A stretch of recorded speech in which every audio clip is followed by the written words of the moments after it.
Boeing is cutting production of 737 MAX jets, as the company moves quickly to finalize a fix that will get the grounded aircraft flying again.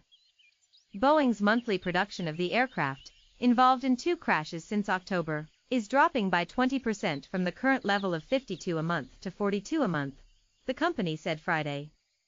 We're adjusting the 737 production system temporarily to accommodate the pause in MAX deliveries, allowing us to prioritize additional resources to focus on software certification and returning the MAX to flight, Boeing chairman and CEO Dennis Muilenburg said in a statement announcing the rate cut. Muilenburg said the aerospace giant is already working with suppliers to minimize operational disruption and financial impact of the production rate change. The production cut is likely to weigh on shares of Boeing, which have held up relatively well after initially dropping more than 10% in mid-March after the crash of an Ethiopian Airlines 737 MAX 8. It was the second crash of a 737 MAX in the last 6 months and led countries around the world to ground the airplane or ban it from flying in their airspace. Boeing's shares were down 2.3% in after-hours trading Friday.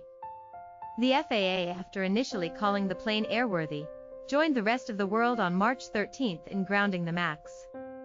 At the time, Boeing said it had no plans to cut production, and many analysts agreed with the decision. Jose Cayadu, airline analyst at Credit Suisse, said in mid-March that he expected Boeing to keep the assembly lines rolling at current levels, so it didn't disrupt supply chains. They will just have to carry that inventory on their balance sheet a little while longer, he told CNBC. Boeing says it hopes to have a software fix for the 737 MAX in the coming weeks that it will submit to the FAA, international regulators, for approval.